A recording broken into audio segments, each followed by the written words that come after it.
Hello guys, ഒരു കല്യാണം കൂടിയാലോ? ആഫിയുടെ കല്യാണം കഴിഞ്ഞ് ഞാൻ കൂടുന്ന ഫസ്റ്റ് കല്യാണമായിരുന്നു ഇത്. പിന്നെ എൻ്റെ കോഴ്സ് തീർന്നതിന് ശേഷമുള്ള ഫസ്റ്റ് കല്യാണവും.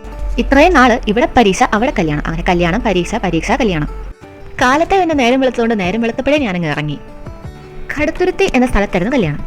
പിന്നെ സ്ഥലത്തെപ്പറ്റി വലിയ വിവരങ്ങളൊന്നും എനിക്കില്ലാത്തതുകൊണ്ട് നാട്ടുകാരോട് എല്ലാവരോടും ഞാൻ ചോദിച്ചങ്ങ് പോയി. ഇനി ബസ്സിലെ ചേട്ടനെങ്ങാനും വഴി തെറ്റിയാലോ എന്ന് ഓർത്ത് ഞാൻ മാപ്പെടുത്ത് വെച്ചേക്കുമായിരുന്നു. അപ്പോഴാണ് ഞാൻ ആ നഗ്ന സത്യം അറിയുന്നത്. 11 മണിക്കുള്ള കല്യാണത്തിന് 8:30 ആകുമ്പോഴേ ഞാൻ ഈ പറഞ്ഞ സ്ഥലത്തെത്തും. അങ്ങനെ എൻ്റെ ജീവിതത്തിൽ ആദ്യമായിട്ടാണ് ഞാൻ ഒരു ബ്ലോക്ക് ഉണ്ടാകാൻ വേണ്ടി ആഗ്രഹിക്കുന്നത്. ബ്ലോക്ക് പോയിട്ട് സ്റ്റോപ്പിൽ പോലും ബസ് നിർത്തുന്നില്ലായിരുന്നു. പിന്നെ എൻ്റെ ബസ്സിലെ ചേട്ടന് ആത്മാർത്ഥത വളരെ കൂടുതലായതുകൊണ്ട് മാപ്പിൽ പറഞ്ഞ സമയത്തേക്കാൾ മുമ്പേ എന്നെ അവിടെ എത്തിച്ചു.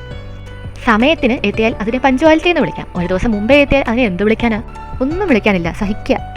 പിന്നെ അപ്പോഴേ അങ്ങോട്ട് പോയാൽ ഓട്ടോയെ ഞാൻ തന്നെ തുറക്കേണ്ടി വരും എന്ന കാരണത്താൽ ഞാൻ ആ സ്റ്റോപ്പിൽ തന്നെ ഇരുന്നു. പിന്നെ അവിടെ ഇരുന്ന് ക്യൂട്ട്നസ് വാരി വിടവേ അവിടെയുള്ള നാട്ടുകാരെയൊക്കെ ഉറപ്പിച്ചു. സൈക്കോസിന്റെ പല അവസ്ഥാന്തരങ്ങളും കേട്ടിട്ടുണ്ട്, പക്ഷെ ഇത്ര ഭയാനകമായ പ്രശ്നം ഇതാദ്യ. ഒരു 1-2 മണിക്കൂറിനെ കാത്തിരിപ്പിച്ച ശേഷം ഞാൻ ഓട്ടോഹത്തിലെത്തി. പിന്നെ അത്രയും നേരം ആരോടും മിണ്ടാതിരുന്നതിന്റെ ക്ഷീണം ഞാൻ അപ്പം തന്നെ മിണ്ടു തീർത്തു. എന്റെ പൊന്നു സാറേ, എനിക്കറിയാൻ പാടില്ല. തിരിച്ചു ഓർന്നാ ചേച്ചി പറഞ്ഞത് ഇപ്പൊ കയറി വന്നിരുന്നതാണ്. ഇതാണ് ഇന്ദ്രജിത്ത്. ഇന്ദ്രജിത്തിന്റെ ചേട്ടന്റെ കല്യാണത്തിനാണ് ഞങ്ങൾ പോയത്. അങ്ങനെ കല്യാണമൊക്കെ കണ്ടു കഴിഞ്ഞ് ഞങ്ങൾ അടുത്ത പരിപാടിയിലേക്ക് പോയി. ഫസ്റ്റ് സ്റ്റേജ് ഓഫ് ഫോട്ടോ എടുക്കൽ, അതായത് സ്റ്റേജിൽ കയറിയുള്ള ഫോട്ടോ എടുത്തു.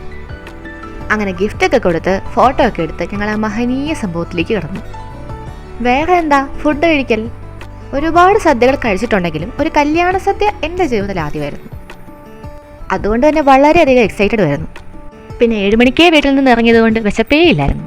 അതുകൊണ്ട് ഞാൻ ഒന്നും നോക്കില്ല. പിന്നെ തോരൻ വന്നു, ഓലൻ വന്നു, കാളം വന്നു, അവിയൽ വന്നു, എരിശ്ശേരി, ചോറ് വന്നു, സാമ്പാറും വന്നു, 2 കൂട്ടം പായസവും വന്നു. വയറും നിറഞ്ഞു. അങ്ങനെ 3 തരം പായസമൊക്കെ ഉള്ള ഒരു അടിപൊളി സദ്യ.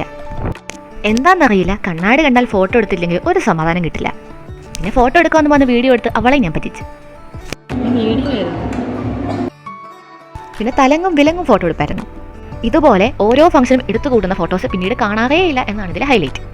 പിന്നെ 5 മിനിറ്റോടെ ഞങ്ങൾ 5000 ഫോട്ടോസ് എടുത്തു കൂട്ടി. പോസ് ഒന്നായതുകൊണ്ട് ഒരുപാട് സമയം വേണ്ടി വന്നില്ല. കുറേ ഫോട്ടോ എടുത്ത് പറപ്പിച്ചതിന് ശേഷം ഞങ്ങൾ അവിടെ നിന്ന് ഇറങ്ങി. അപ്പോൾ ഇത്രയേ ഉള്ളൂ. Okay, by.